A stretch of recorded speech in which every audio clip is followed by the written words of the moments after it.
Hey guys, welcome back to FVSD Life. My name's Brownwyn and a huge Happy New Year. Right, so I'm pretty sure you're all just wondering, where have you been? Where have you been hiding?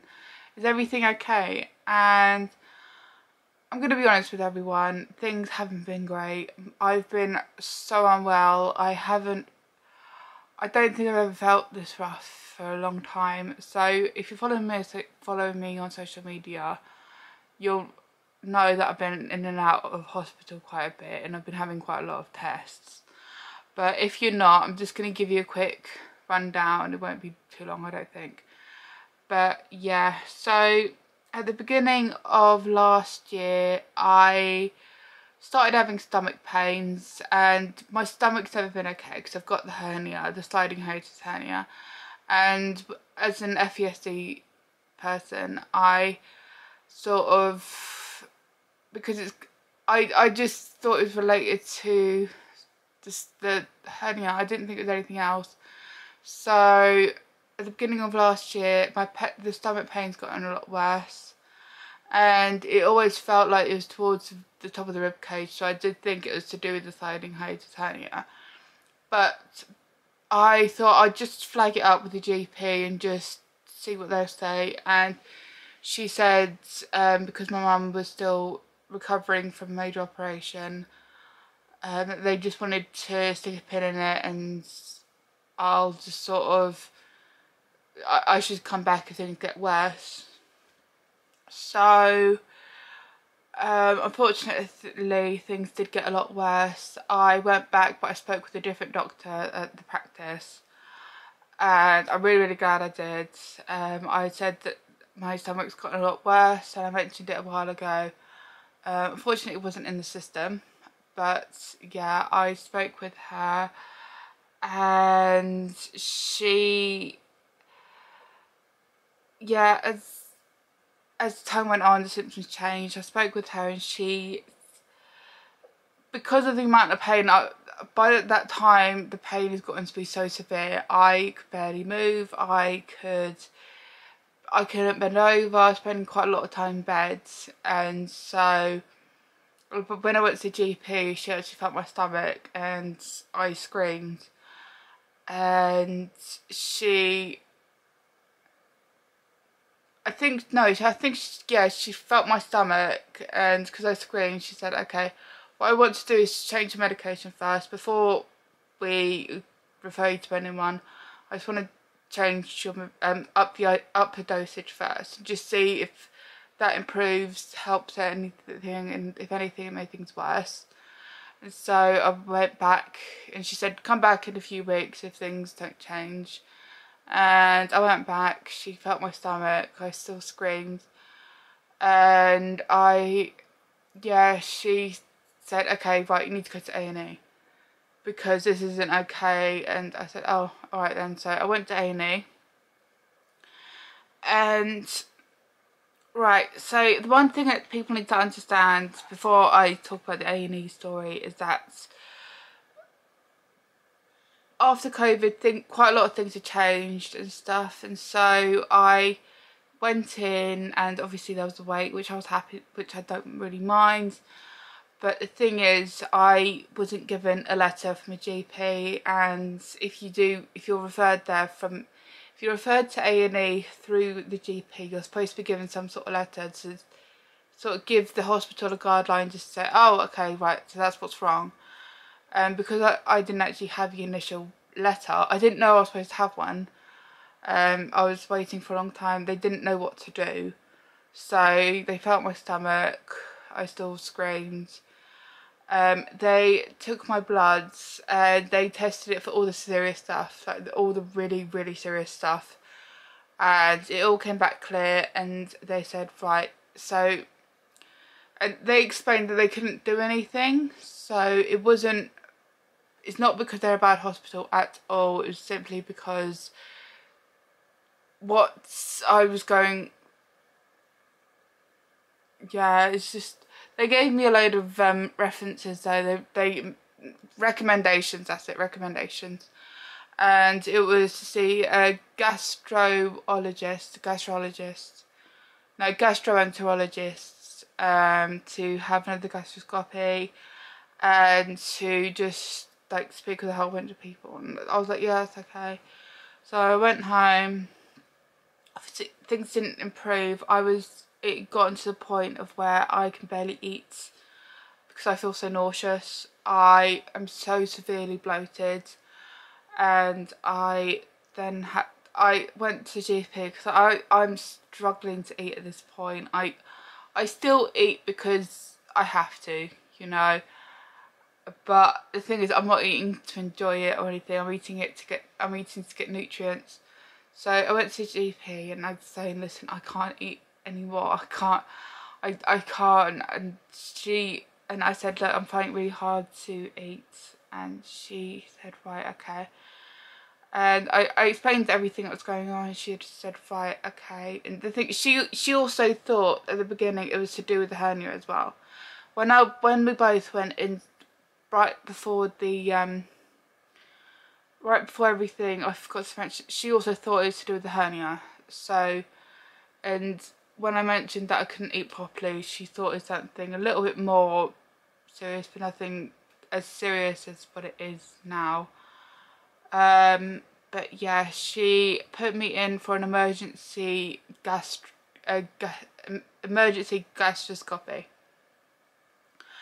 And so I had an appointment come through about less than a week later, and they said, so I went in for the procedure. A little bit of advice is to make sure you're a little bit hydrated, and I always recommend to use sedation. I had it done, and straight afterwards they gave me the results.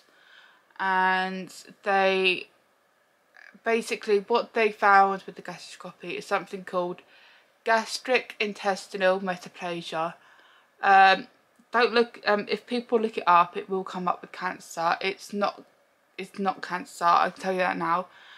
What's been shown now is nothing cancer related. But yeah, so gastric intestinal metaplasia means changes in the stomach. And so because there were changes in the stomach, they did a load of biopsies, and they do that anyway with those sort of tests, you know. And I was happy with it, you know. And so she yeah, they gave me more medication to reduce the stomach acid, just to see if it would like heal naturally, I guess, I don't know. But yeah, they gave me more medication. They said that I would receive a letter in the post, and I would hear from the clinical specialist. And a couple of weeks later, I received a letter in the post, and I'm not gonna lie, the letter really freaked me out. Like really freaked me out. And I think it's because of me having FVSD. I'm also autistic, and I have anxiety disorder, and so I was panicking because I was seeing things like gastroscopy again in 3 months, and then another one in 3 years, and then something called Helicobacter and H. pylori and breath tests. And I'm thinking to myself, why would I need a breath test? I'm not drunk. Why? That makes no sense, you know. And because all these thoughts running in my head, I thought, and I looked at the paperwork. At the bottom it said, if you have any inquiries or questions, please use this number to contact this clinical specialist. So that's exactly what I did, and I am so glad I did. I called them. Unfortunately, she was busy with patients that day, but then she phoned me back later on, and she just said she said that one of the biopsies they tested for was for something called Helicobacter. And so for those, right, I actually learned what Helicobacter is just a couple of weeks ago, and it means, PG terms, it just means that I've got a really nasty stomach bug, and I need certain medication to fix it. So anyway, back to the story. Yeah, she said one of the tests for Helicobacter, it came back inconclusive, so it looked like I have it, but it didn't look like I have it. So she wanted me to have a breath test, which I've done it a few weeks ago, but it's not scary. It's nothing to do with alcohol or anything. It actually tests carbon dioxide. It measures the carbon dioxide levels, and yeah, if you do need to have a breath test, that's the main thing it diagnosed. I think that's the only main role was for Helicobacter or H. pylori. But yeah, as I said, I'm still waiting for results of everything. I'm still being poked and prodded. As far as I know, I'm having another gastroscopy in a couple of months. I will be having another gastroscopy in 3 years. And so I don't know how to feel about the one in 3 years, but the thing is, I know that I'm going to be talking to the clinical specialist at some point during this, I don't know, journey, and she will, I'll say to her, listen, what can I do to make sure it doesn't come back, and what can I do to, you know, it's probably just dietary and exercise and yada yada yada. Anyway, yeah, I'm still not okay. Currently, paracetamol is my BFF. It's my best friend forever. It's actually helping me function. It's actually helping me sit up right now. I spend most of my time in bed. I'm forever grateful that I still live at home because my mum's giving me most of the food, and we're a healthy family, you know. We know loads of nutrients and vitamins in the food. My sister's been helping me with the cats, which is brilliant. It's taken a load off my mind. And also Christmas was brilliant though. I enjoyed Christmas. Christmas was brilliant. I got loads of amazing presents. I think that's it. So to wrap this up, I just want to quickly say why I've actually decided to do a video now.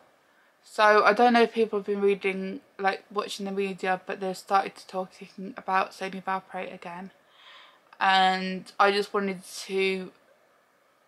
That's what's going to be my next video about, which will be next week on Tuesday at 5 PM. I'll be leaving my own comments. I'll be commenting on the articles and stuff, and yeah, I think that's pretty much it. I think that's it. Yeah. Anyway, guys, make sure you subscribe to my channel. Give this video a thumbs up if you want to. And I feel like 2023 is going to be the year of people with fetal valproate spectrum disorder. It's going to be our time to shine. And yeah. Alright, guys, I'll see you next week. Bye.